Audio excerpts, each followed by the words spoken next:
Brilliance Audio presents Late Air by Jaclyn Gilbert. Performed by George Newbern and Sanel Barnes.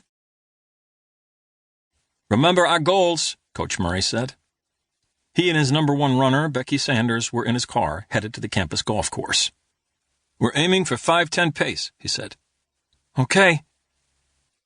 Becky warmed up the fairway of the first hole. She did some form drills, high knees, butt kicks, some rabbit hops. The sun had partially risen, mist clouding the first hill, a soft, dusty green. Becky's father, Doug, was an ardent golfer, and he had met Murray for 18 holes the summer he'd started recruiting Becky. It was then that Murray had told Doug about his recruiting plan to help earn Becky's admission to Yale, given her slightly subpar grades and test scores. In the end, she'd chosen him over all the coaches vying, even those offering full scholarships. The pressure for her to keep up academically remained high, but he felt assured by her 3.6 average last year when she was still a freshman. He marked a tall elm as the start line and read her target splits from there. He told her to focus on her foot strike, keeping her weight centered. She'd have 2 minutes of rest between sets. 4 of them, he said. Becky rolled her neck around. She jounced her knees. When she readied her stance, he began his 3-second countdown, stopwatch tight by his thumb. He clicked hard, and she bounded forward, her stride chiseling the mist. Her tan calves parted as they pushed into the fairway grass. Her thin, muscular arms sliced the breeze. To Murray, Becky would always be like a Belgian warm blood, this magnificent breed he'd once bet on as a child with his father at the Erdenheim steeplechase. The horse had a pinwheel brand on its left thigh. Becky had a scar too, but on her right shoulder. Last year, Becky had placed 3rd at regionals. Murray had taken her to a diner for a pancake breakfast to celebrate. It was there, her fork circling tiny slivers of pancake, that she told him how she'd been burned by someone's still-lit cigarette. She'd been walking with Doug on Atlantic City's crowded boardwalk when someone brushed her hard. She hadn't really eaten any breakfast that morning, so Murray had finished the pancakes for her, a heaviness in his stomach he disliked. It was the hunger he longed for, the exertion that earned it. Murray watched Becky in the distance as she hooked around the first bend, the quarter-mile mark.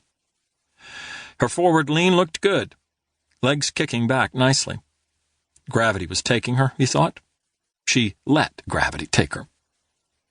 He lumbered over to his golf cart, but had a difficult time lifting his right leg and stepping in. Even more cumbersome was crouching down into the seat. Just 2 minutes to get to the finish at the base of the fairway on the second hole. He turned the key and floored it. He kept one hand steady on the wheel, the other over his notepad. A breeze cooled his face and the sweat that had gathered along the back of his neck. He focused on the bluish grass unspooling beneath him. At the finish point, he pushed hard on the brake. He checked his watch. 4 minutes, 55.16 seconds. He squinted his eyes, waited for a sign. Checked again. 5 minutes, 10.39 seconds. Where is she? 5 minutes, 25.16 seconds. He slammed hard on the pedal and careened up a side path. He called her name several times, but nothing came back. It wasn't until several minutes later in the distance that he saw the white of her t-shirt, shapeless and crumpled. The closer he approached, the more he could discern of her body. Fetal. Motionless. He checked his stopwatch. 10 minutes, 23.57 seconds, and clicked stop. Frantically, he thrust his body forward, shoulders jerking unevenly to make up for his wobbly stride. He bent over where she lay in the grass. A dark purple bruise marred her right temple. He squeezed 2 fingers together and touched the side of her neck. A pulse. He lowered to his belly, met her at eye level. With a middle finger and thumb, he peeled the right lid open. It was dilated. He leaned in toward her mouth, careful not to move her head. A difficult angle, so he had to drag his cheek over the grass. Her warm breath emanated, but it was ragged and shallow, 1 deep inhale followed by 2 seconds of apnea.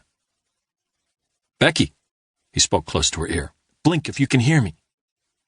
When there was no movement, he shouted, "Please, Becky, blink!"